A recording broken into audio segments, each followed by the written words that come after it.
Hello and welcome to Fresh Perspectives. My name is Gail, and my guest today is Cara Seekings, who's graciously agreed to participate in another episode today.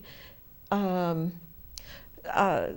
screen went dark for a minute there. That's why It's always fun to be here, Gail. Yeah. You never know what's going to Yes. happen, do you? And I love it.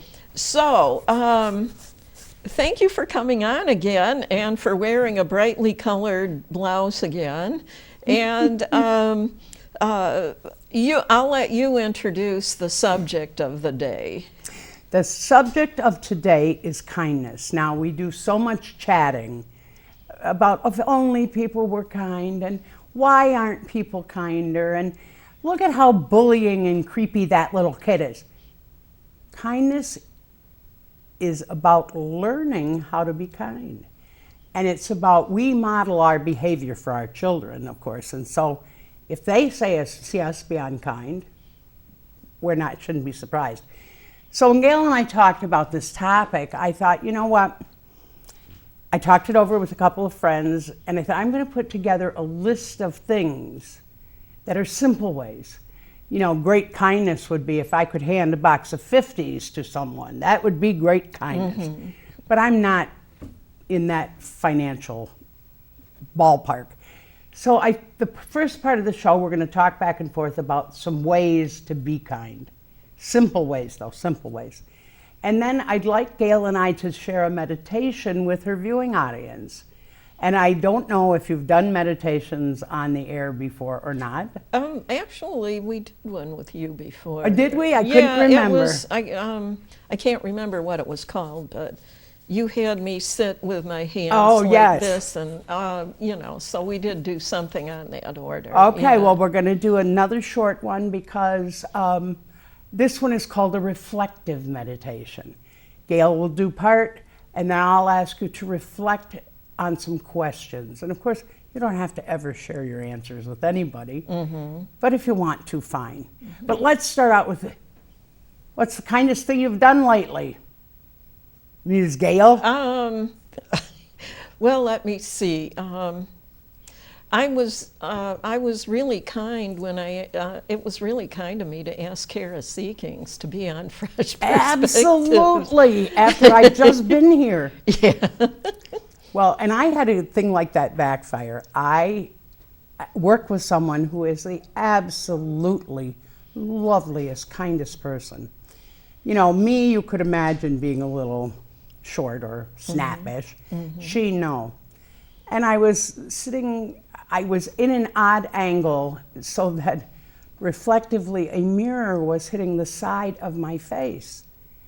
And I realized that what used to be laugh lines around my eyes are now truck roads. Oh. And I said out loud, foolishly, geez, we could take a semi up these truck routes. And she said, they're getting quite deep. If you could, I obviously was looking for reassurance, Gail. And somehow I probably should have communicated a little better that I found this really distressing. But after she said that, I felt like I probably should just hush. So one simple way, okay? Be mindful. And I know, I'm always yapping about mindfulness. Be right here. Well, you're hearing about it a lot these days. Right now, in the present moment. Mm-hmm. When we're not right here right now. None of us have perfect lives. We know that. Mm-hmm. Mm-hmm. But if you and I are sitting here pensively worrying and futzing about the things that are happening in our lives, we can't be right here, right now, in the present moment, because we're disengaged. So be right here. Be mindful of other people. Well, that was like the title of that book that Ram Dass wrote, Be Here Now. Yes. That yoga book. That was, basically, that book was my introduction to yoga. Oh, very nice. You know, actually, Carl bought me a DVD about him. You know, he had a stroke quite a few years ago. Yes. And Carol, there was this DVD Carol bought about me, and he basically told about his history of his meeting his guru, and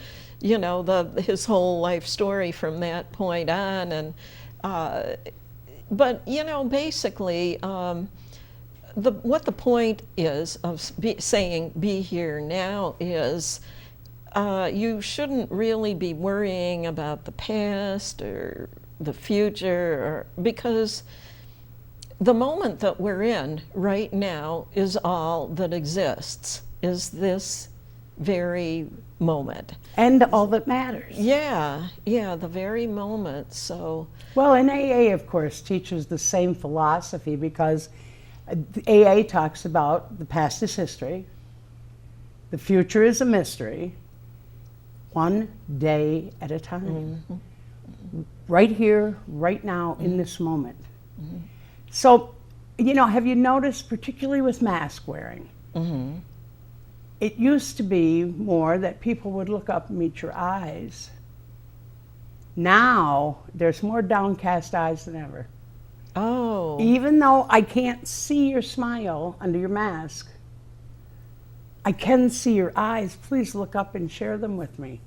yeah, you can tell a lot about a person's facial expression by what their eyes are doing. I mean, some people, at the sight of someone that is like one of their favorite people in the whole world, their eyes will just light up.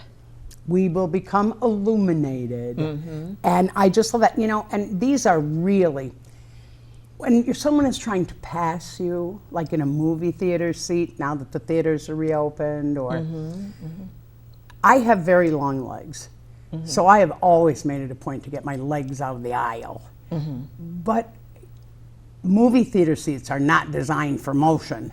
So stand up and let someone pass you. Pull in your knees. I mean, that's an act of kindness. A mom who has a stroller and a toddler and bags, offer a hand. Look behind you to see if someone else is coming through the door, and hold it. And then remember, if you're the door coming through person, thank you always is helpful. Those are such simple acts, Gail, such simple acts, that we get all bogged down and forget to do them. Now, the second thing I have on here is look for help. Look for help. And look to be a help. Look for Both. Now, okay, you're talking about both for yourself and others. Okay. Know your resources if you live in your community, which of course you do. Know at least what exists in your community. For example, if you suddenly find your neighbor is not eating and is just too frail, and although you're helping, Meals on Wheels would be a perfect solution. Oh, yeah. Know that those kind of things are around in your area, so that you can always call Office for the Aging, for example. You can always call, I'm not going to do this well, New York Connects. Oh, yes. Yes. That's who got us lined up for our vaccinations. The Office of the Aging, my husband and I, the Office of the Aging put us through to New York Connects, and then New York Connects contacted us and said, we're going to let you know when you can get a vaccination. And it wasn't more than a week later, we got a phone call to go the very next day, and on February 3rd, to get vaccinated. I mean, it just happened. Yeah, yep. It worked out really, really well. When you see someone struggling, ask if you can help. But also, when you're struggling, ask for help. I have found, because I would say to you, it hasn't always been easy for me to say, boy, I could use some help. Right. But I have found that people are willing and glad to help, and they see it as something they're willing to do. You just have to voice it. People are often unwilling to step in and help because they don't want to intrude, or they don't want to violate your private space, or they don't want to, there's a million reasons. So ask. Sometimes something you say reminds me of something. And I remember when I worked for the Resource Center, we had to take CPR, the CPR course. And in fact, we had to take a refresher course every year. And I remember one time the particular instructors were saying something about a lot of times when people are having, if you're out in public somewhere and you run across somebody who's having a heart attack, they'll be in denial and they'll try to deny that they're having a medical emergency, and that you should always get medical help for them right away if you see somebody who appears to be distressed in that manner. Absolutely. Your first step should be to call 911. They can always choose, once emergency help arrives, not to accept it. But our responsibility is to see that they get it. Whether anybody, I mean, I'm not medical people necessarily, but anyone, I think you're right, in distress anywhere. If you see someone having a medical emergency, of course, and one of the classic signs is this, ripping. Or up to the throat if they're choking, they're choking to death. Yeah. And when you see those things, please don't hesitate to help. Those are not a time you worry about intrusiveness. Right. When someone drops something, one of the nicest things you can do is say, let me get that. And it's a minor thing. If you give aid, please do it with an open, loving heart and without expecting anything in return. I remember being in a grocery store parking lot one time, and a woman spilled some of her groceries onto the pavement, and I remember picking something up for her, but something was a bottle of something, and it had rolled underneath her car. And she wanted to know if I knew if it was underneath there, and she didn't know how she was going to get it out or anything. Believe it or not, I got down on my hands and knees beside her car, crouched way down and reached under the car with my arm and pulled it out. She goes, "Oh, you're such a sweetheart," that I'd retrieved that bottle. Absolutely. For her. And I'm sure that she spent time telling other people about this lovely woman who got down on her hands and knees and got her bottle. And the pavement in a parking lot's got to be super duper filthy. Well, and usually it's hot too. So, but anyway, I got it out I managed to get, it's that yoga thing like what we came up with that other time I was helping somebody. I was, because of my many years of yoga experience, I was able to get into that position. So you could do it. So I could get that out from underneath the car. I mean, we didn't have a broom or anything that we could sweep it out with. Of course not. You don't usually carry one around in your car with you. You might have a shovel or something in the winter, but it wasn't winter. It was warm weather, so. One of the other things, we've all had this happen. You're in a restaurant. And someone like me who talks with their hands knocks over a full glass of something. For heaven's sake, give over your napkins. From another table, believe me, the waitresses will bring more before it all spills on the floor. Give over your napkins from your table so they can help mop up. Yeah. Think about how embarrassed we are when that happens to us, and then this way it minimizes. Think how embarrassed we are if we're the waitress that spilled the stuff all over the customer. Oh, please.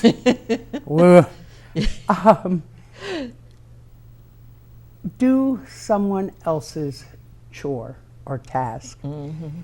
particularly if you're still in the workplace, the simplest thing will make someone smile just to know it's done and thank you. You know, I appreciate it.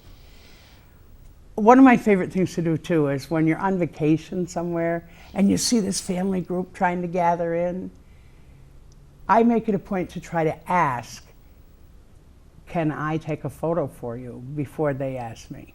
Oh, yeah. Because I know when you see a group gathering in, somebody's not going to be in the picture. And I don't want to be in the picture, so I'm happy to load up with everybody's phone and take 6 photos or you whatever. know, a friend of mine and I, she wanted to get a selfie of us one time when we were over at the Chautauqua Institution with a new amp as the background. This was a couple of years ago. And we were trying to figure out how to get it to turn out just right and everything with the phone, you know, and a woman came along and offered to take a picture of us with the phone. So that was really, really nice, and the picture probably turned out a lot better than it would have if it had just been a selfie. I find so often that people are amazed when I offer. It's 2 minutes of your time, you know, unless they have 30 cameras between them, but still. And nothing makes me feel richer, Gail, than to be able to offer kindness. I don't have any money. I mean, I can't do that. But I can offer kindness. I mean, I can do something, or no matter how little we have, give freely, because someone always has much less. And I think of giving as a gift that I put at your feet. You then to choose what you do with it. My relationship with the gift is over when I give it. And it's okay. It's okay. One of the best things about giving, and I'm sure this is why I do it, I love that dopamine. Oh, it releases dopamine in the brain. Yeah. Then, of course, we want to give more. But once that dopamine release starts, it is almost impossible to down yourself out. Because it's a biochemical reaction which allows me to biochemically alter my own mood by releasing the dopamine in my brain by doing an act of kindness. It's easy. I don't even have to pay for it. You know, that's the nice thing. Right. You can give money if you have money. You can certainly give goods if you have goods. The other very valuable thing you can give is your time. You know, and that can mean so much to the mom who is homeschooling and raising 3 kids and to have a neighbor say, you know what, I have 2 hours free Monday afternoon. How about if I come over and entertain your kids while you do some grocery shopping? You know, or in my case, because I am a teacher, I will often offer to teach something that counts toward their homeschooling. Oh, yeah. Because that works well. But again, I never, ever would take money for that kind of an offer. That's, you know, it's my privilege. Don't feel guilty, though, if you can't give. You know, a lot of thrift shops are there because they are supporting a charity or something. Or a church. Like the Thrifty Kitty in Westfield, or the thrift store here at the food pantry in Mayville or something like that. Quite often, that's what the thrift stores are there for. And when you give something, some things that you know you're probably never going to use again, you say to yourself, well, somebody might as well be getting some use out of the stuff. And my other piece of that attitude, Gail, is if I haven't touched it in 13 months, chances are excellent I'm not ever gonna. So I know there are people who love to put on household sales. I am not one of them. They are a lot of work. they're work. They're a lot of work. And then a lot of the times you don't sell a lot of the stuff. Everything you put out doesn't sell anyways. Exactly. so- And my attitude is this. I would much prefer to give you. You know, speaking of Westfield has now let me get it right, on Facebook, Westfield Basket No Drama. It's a sale site that I've seen also. Oh, on the internet. On the internet. Oh, okay. And there are, again, some very nice things that show up on there. I mean, and I assume when someone is selling something for, you know, a reasonable price, that I'm also helping them when I buy. Mm-hmm. I'm meeting a need of mine and a need of theirs, and that works out well. Mm-hmm. But again, please don't feel guilty if you can't give as much as you want or as often as you want. This is not about guilt. It's about, you know, I have a line here, just do what you can now. Right. If it's $2, that's fabulous. Mm-hmm. And if it's 2 hours, that's fabulous too. Whatever you can do right now, speak kindly to your children, no matter their age. Mm-hmm. And eye rolling counts. Eye rolling counts as not being Kind. nice, not Yes. being kind. And I am the queen of eye rolling. Sometimes I say, did I roll my eyes out loud? Because I know that I do that. Mm-hmm. Sometimes I wonder what the expression on my face looks like. You know, just because just because somebody will say something really outrageous and I don't respond verbally, but because it comes as such a surprise to me that somebody would actually say something like the particular, I'm not going to repeat any of the things that people have said, but even though I may not say anything, I wonder what my face looks like at the moment just after they've said this very shocking I thing. know. We don't think about our nonverbal communication, but when I teach therapeutic communication, I remind students all the time, there are 2 parts to therapeutic communication. What you say and what you put across, okay? Now, when I eye roll, I often hear myself go, or that sigh of, it's not quite disgust, but it certainly is not, I love you and you're welcome. And I think, oh heavens, what that must put across to another human being. I mean, it's much simpler, and I know how I react to it. I said to someone recently, you know, it's always okay to say no. If I suggest something and you don't want to do it, don't, just say no, it's okay. But that's a hard thing. But the greater kindness is not to act out your feelings, but to assertively express them. Again, best line I ever learned, and I'm going to credit an old, long-time friend who is now in spirit, Marianne McElrath. Many years ago, Marianne taught me the line, I feel because therefore. It is the buzzwords of assertive communication. I feel, talks about me, doesn't attack you. Because says why I feel that way. And therefore, then presents the change I would like. And I have found, because I can go real quick right through assertive into snarling. And, I have found that to be such an excellent thing for me. But with our kids, you know what? We tend to, you know, of course I'm your mother. And of course I believe I know what's best. And of course I'm wrong. Okay, I mean, I am, because I'm not them. But it's a hard thing, and when we're correcting young children, please, please, please, if I could never pray for anything else.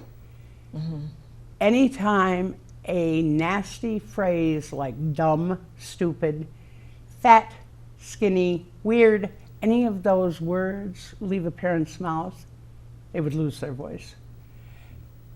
That says such horrible things to a child. And we don't undo them. We can't. We can try to make it better, but words that have left your mouth are like stones dropped into the water. They're gone now. Yeah, I remember when I was reading, or I was watching a movie about a play, actually, that was taken from the Hindu scriptures, and there was this guy named Arjuna who had several brothers, and he was addicted to gambling. And one day, what he won while he was gambling was a woman. Well, this was in ancient times. Yes, yes, so I understand. Okay, so anyway, he comes home and he says to his mother, "Mother, guess what I won?" And before he can tell her what he had won, she goes, "Well, you'll have to share it with your brothers." and he goes, "But Mother," and he's trying to explain to her, this just isn't something you can share. So she goes, before he can, describe this, she goes, "My words cannot be taken back." And whenever, you just reminded me of that. Whatever you say cannot be taken back. There is no recovery. There's no Once recovery. you've said it, you've put it out into the universe. It is there, and the cosmos heard you, and there's nothing you can do to retrieve it. Yeah. And no matter how much you try to soothe it over. You can apologize to somebody, but their feelings might actually stay hurt for and that initial sting. the rest of your 2 lives. And the initial sting, they may never, ever, ever forget. I mean, so, and then the next thing I have is speak kindly about others. We can be unkind. We have that knack. We can certainly be rude, and everybody's experienced that. But when we speak, please choose kindness. Well, are you talking about gossiping too? I am talking about any time your mouth hinges, what comes out of it should meet 3 tests. Is it true? Is it necessary? And is it kind? And if you can't say yes to all 3 of those, then for heaven's sake, shut up. Because nothing good can come from it. We do things for our own value and gain. I mean, that's a human motivation. And if you're putting garbage out, it's that computer thing about garbage in, garbage out. Yeah. You could be ruining somebody's reputation. And you could be ruining their life and their day and your own. Because, there's nothing worse, and I'm sure, Gail, you're well aware of this. I remember when I was studying metaphysics when I was younger, I remember the teacher saying not to pay attention to gossip, because it really doesn't tell you anything about the person that's being gossiped about. Not a thing.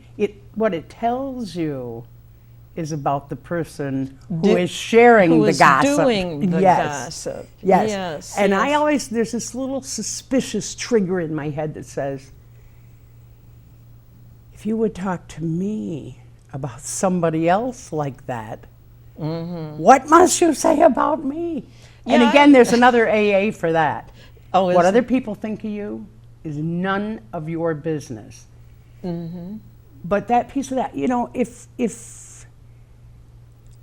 if you are, again, gossip falls back into the is it true, is it necessary, and is it kind? And if you can't prove it's true, please don't say along. it. No, don't bother. Don't say it.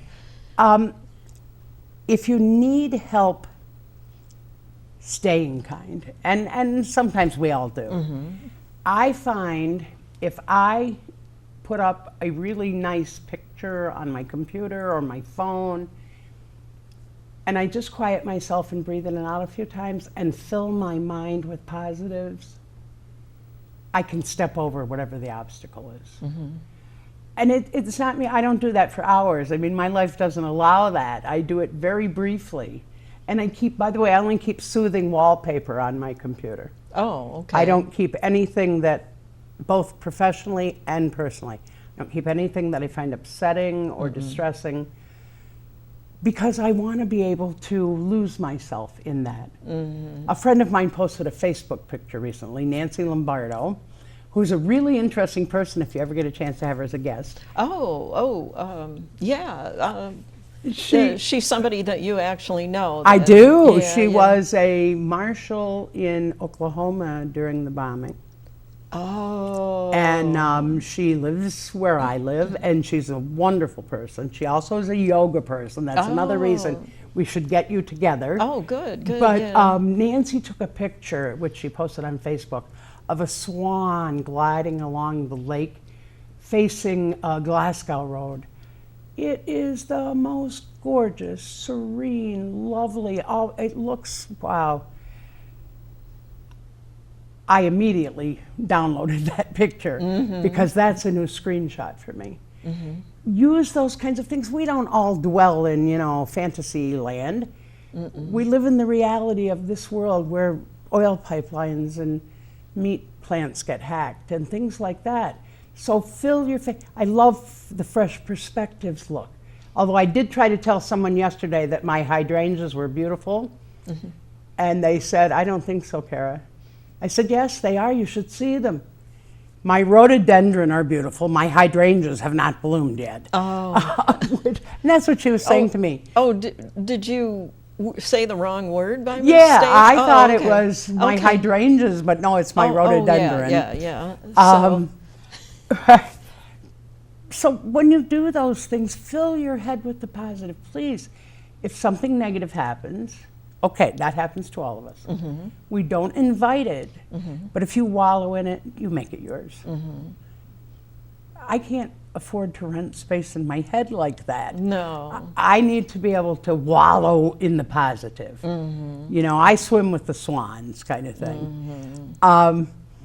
Be a good friend. When people talk about how lonely and isolated they are, I understand that with COVID. But I also, one of my first questions back is, who have you telephoned recently? And you'll say, well, what do you mean by recently? In the last 72 hours. What friend have you phoned? If you're at home, please stay connected with people.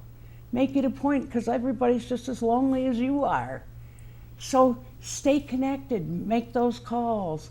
Now that we are seeing things loosening from COVID some, knock on the door, leave the package and walk away. That kind of thing. Give out compliments. I saw a Facebook little thing that said, kindness is free, sprinkle that stuff all around. Give out compliments, sincere compliments, like they are that same kindness dust, because they are. If someone looks nice, Tell them. absolutely. But be careful how you say it, because otherwise it sounds like, well, you look like a rag every other day, but today you look lovely. Yeah, don't say that you don't always look this good. Well, Things are looking up for you.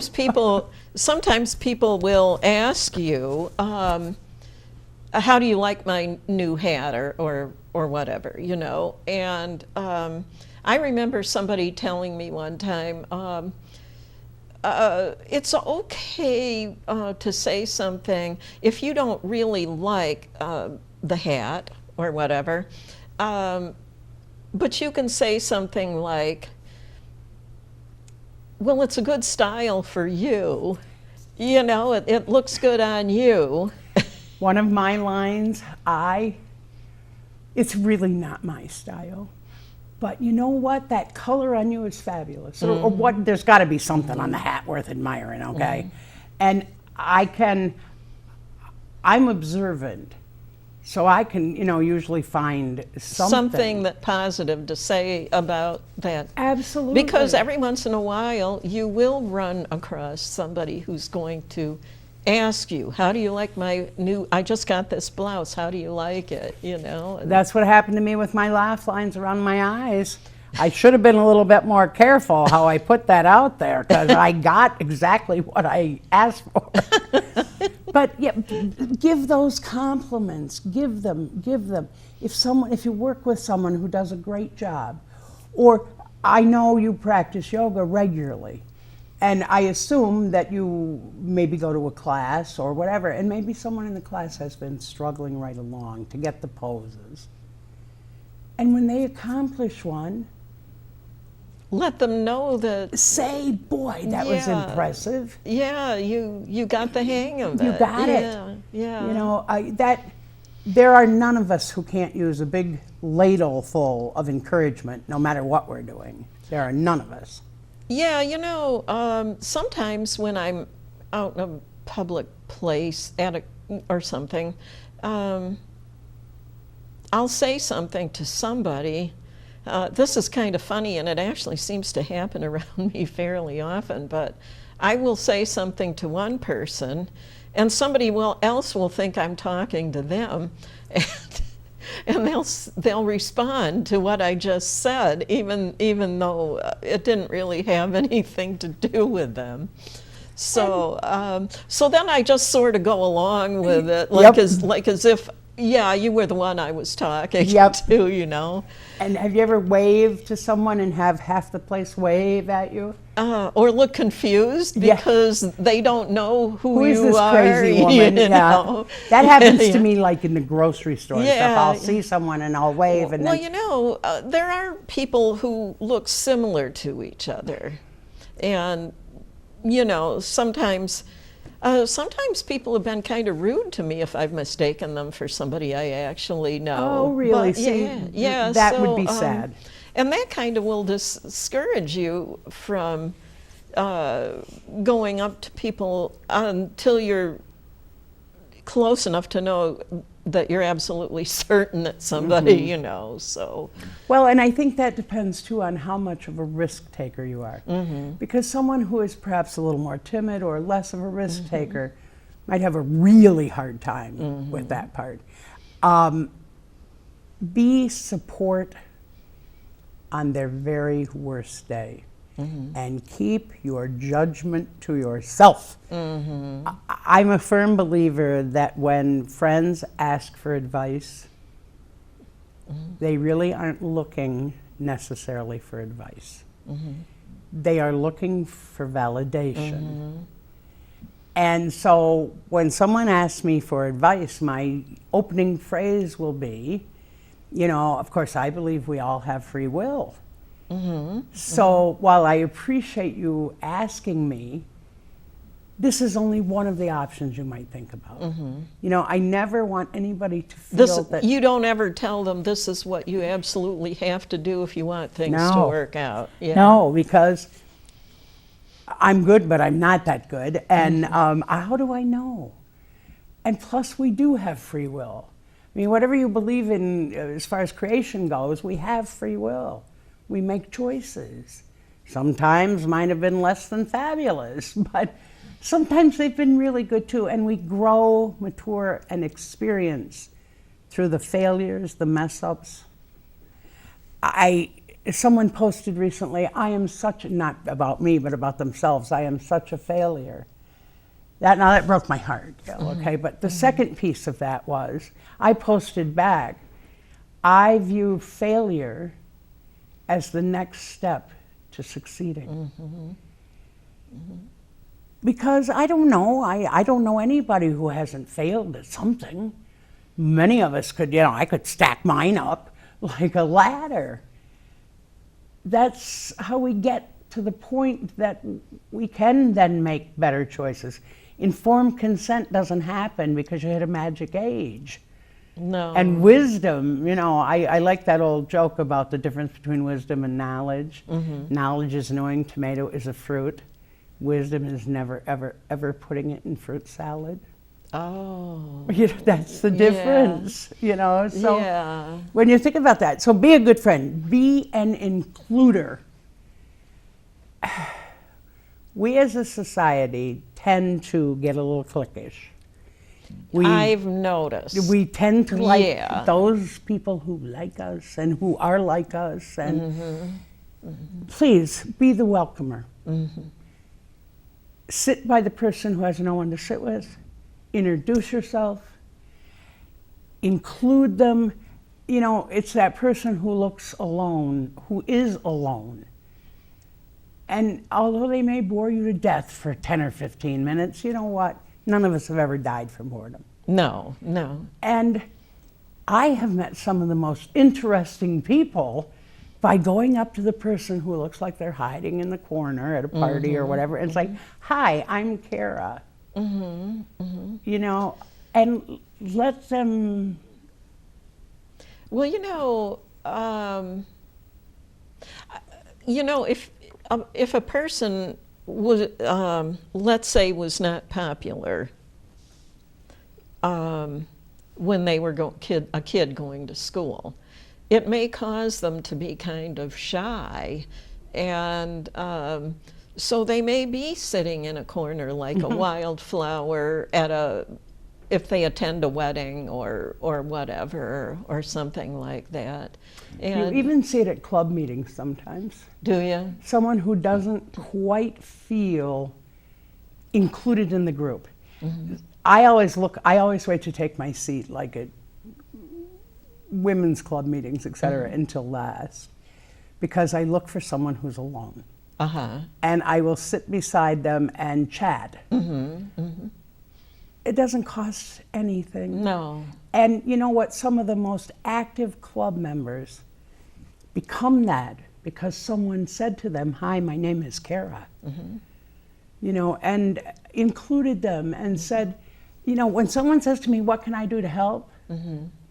No problem, I can find something. Oh, yeah. You know, yeah. always. I want everyone to feel part of it. Right. And you get, you know, like we did a few years ago, we did a cookbook. About my third or fourth one, okay? And and I don't cook or have a kitchen stove, just everybody keep that in mind. But I really don't. But, and please don't send me a kitchen stove. I have not have one for years by choice. Oh, okay. Yeah, totally okay. by choice. Okay. Totally by choice. Well, I wouldn't be able to afford to buy you one anyway. Well, good. Well, and what would I do with it? But it helps that person feel, and you know, when you do a cookbook with an organization, you need as many participants as you can, and particularly if it's a themed cookbook. Well, if you very specifically, I have found, invite each member, I get recipes. Oh, sure. Just by Yeah, sending out sure. an email saying, boy, do I need help with this, you know? So ask. Open up your circle of friends. You always know when you need to do that.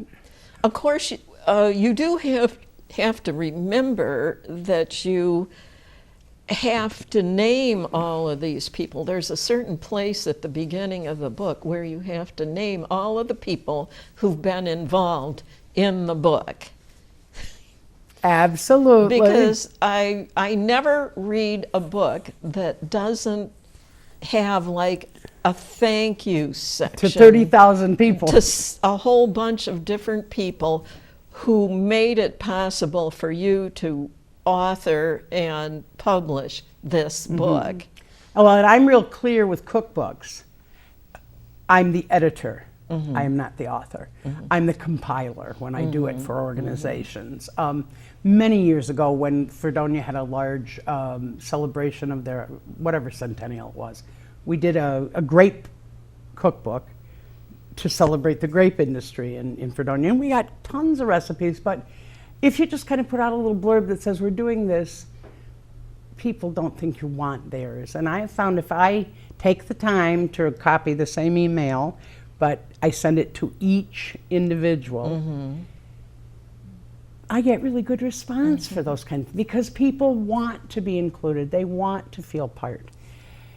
Opening up your circle of friends does not mean you have to go out and adopt 600 people. But what it does mean, when you and your group, and we all have our group of friends, suddenly realize that maybe a little fresh blood might be nice. That's the time to invite another, whatever the circle is. I mean, it's a circle of women, invite a couple of women to join. If it's, you know, your group is all couples, then invite a couple to join, whatever. But bring in new ideas, new attitudes. Did you cover everything that I got two more. Okay. Smile and say hi Because often. we've got 2 minutes before the meditation. Okay, smile and say hi often. And the other one, hold everybody you know to the same standards of kindness that you hold yourself. Oh, and how do you do that, Cara? You remind people quietly and privately. You never ever say, but if I heard you say something unkind, not that I ever would, Gail, but if I did, I would immediately counteract it if I could with the person. Later, I would say to you lovingly, quietly, and in private, Gail, I was a little surprised when you said to so-and-so, so I went back and said whatever. But in the future, Gail, knowing that it makes me uncomfortable, I sure would appreciate it if you thought about that. You know, I try to be real low-key about it because I don't want to just say, hey, you creep. Knock it off, you know, although I have said that occasionally. But I just say it's so important that you hold other people. And I just, earlier today, I think we were talking about that. You were talking about when people say, or post or whatever, something ridiculous, and you don't want to react and you keep those feelings inside, but you wonder what your face looks like. Same kind of thing. If it's someone I know really well, I might well show you exactly what my face looks like when you make that kind of comment. If it's not. Yeah. Well, mainly, if I don't respond to something that somebody says, if I appear to be ignoring them, it's because I don't want to start. I may know that the person is somebody who would wind up trying to get in a fight with me or something, and I just don't want to have any part of it, you know. My grandmother would have said to you, Gail, you are a wise woman, because a wise woman knows which battle she might win and which hill she's willing to die for. Yeah. Well, now it is time for the meditation. We are going to take just a minute. I would like you to breathe in through your nose and out through your mouth. Sit comfortably in your chair. There is no particular posture you need to assume. You can open your hands and lay them on your lap or on the table. And I would like you to just close your eyes and relax. Another cleansing breath in through your nose, out through your mouth. And now hear Gail's words as she reads. Daily Om Reflection on Kindness. Kindness expands the light within us and reaches out to touch the light in others as well. Kindness is an ideal that is easily accessible to all of us. We all know that a small kindness can make our journeys lighter and more enjoyable. Even bringing on an instance of kindness to mind can put a smile on your face days or weeks later, or perhaps even inspire you to share kindness with another. Though it may seem simple to the point of insignificance, many cultures throughout the world and history have recognized kindness as a powerful virtue. It may be the simplest way to experience and share all the grandest ideals of humanity. We can make the choice to act from the best place within ourselves at any time, while simultaneously recognizing the highest potential in another with the smallest of acts, nourishing the seed of hope in each soul we encounter.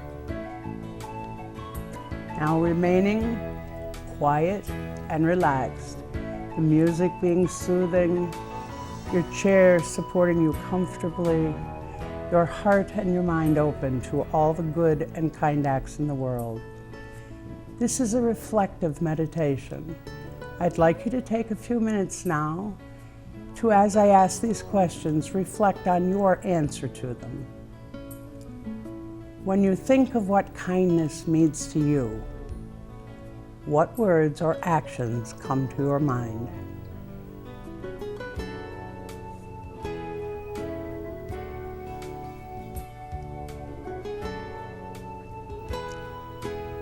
What was the last act of kindness that you saw?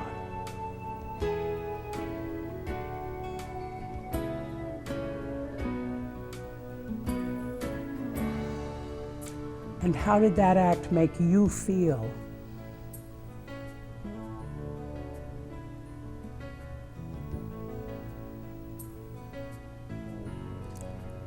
What was the last act of kindness you received?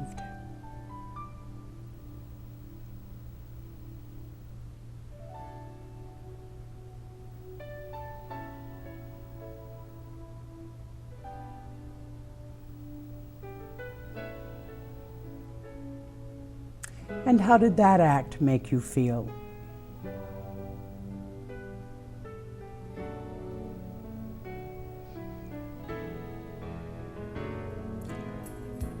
Now, between the next questions, I'm going to pause a little longer, but stay with me. Remain reflective, relaxed, listening only to the sound of my voice and the music playing gently and lovingly in the background. Now think and think very hard. The last act of kindness you completed. The last act of kindness you performed.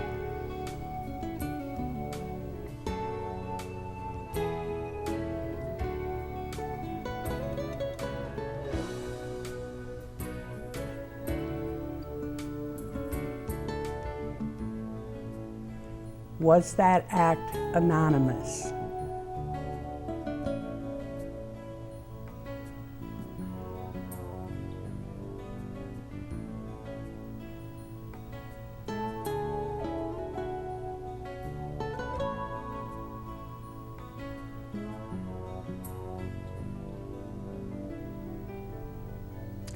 How were you kind to someone else?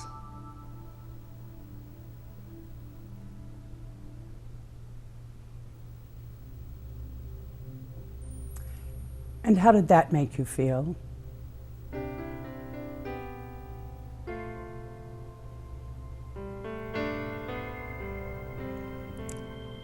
And now the final question.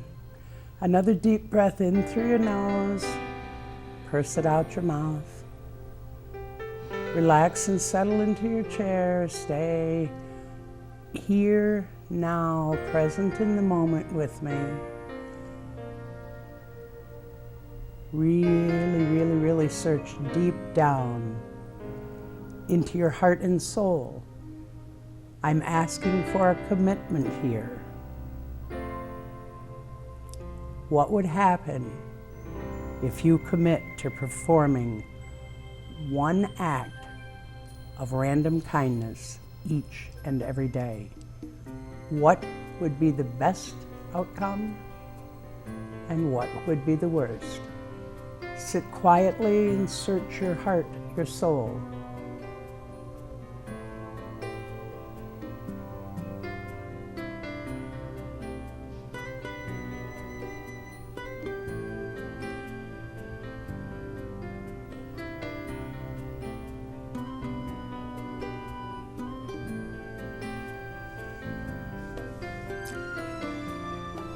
Now I'm going to ask you if you join me in committing to one act of random kindness every day, that you say out loud the words, I commit.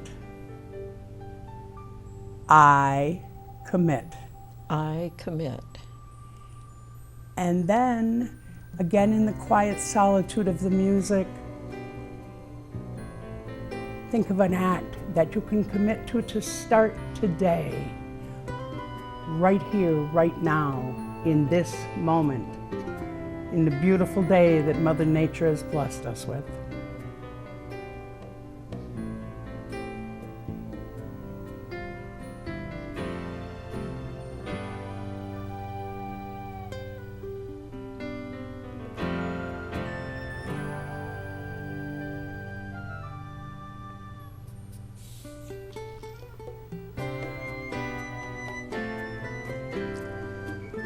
Come back now and join Gail and I as this meditation ends. And we have committed to a random act of kindness every day. My best advice to all of us, now be kind and change the world. One act at a time. Yes. Thank you ever so much, Gail, for having me. Oh, you're so welcome. And it doesn't really have to be, that act of kindness doesn't have to be somebody, if you're home, it can be your spouse. Oh, it should be. And, or your pets. It should be. Or just something you do to help protect the environment. Because you are not limited by your act. Anything that you view as a kind act, others will too. Mm-hmm. You know, and as I say, you're certainly not limited by your wallet or your strength or your time. You're limited, I believe we are limited only by our own creativity. Mm-hmm. So do a random act, you know, and sometimes it's just holding the door. But keep count for yourself. If I'm at work, I like to commit to one act at work and one act in my personal life. Because I think, you know, 2 short ones a day are, and I really, in the case of this, because of course I hold meditation very seriously. It can change your life. It has for me. It has for me. When I say I commit, that means I have set my intention. Mm-hmm. And you know, we all know, you've heard me wax about I don't believe in magic many times. I believe in intention. And if I set it, that is a vow to myself. And you know, as I've aged, Gail, I have found the promises I make others really matter to me. Mm-hmm. Mm-hmm. But you know what? The promises I make me really, really, really matter to me. Mm-hmm. Because at some point in my own journey, I decided that whatever the plan for my life was, that it would involve others, I would be a helper. Mm-hmm. And you know, I had shared with you before, as the Rev Cara, my slogan is blessings on all, no exceptions. Mm-hmm. Mm-hmm. And we've come to the end of another episode of Fresh Perspectives. Thank you for appearing again. Always fun. And I'll see the rest of you in the viewing audience on the next episode.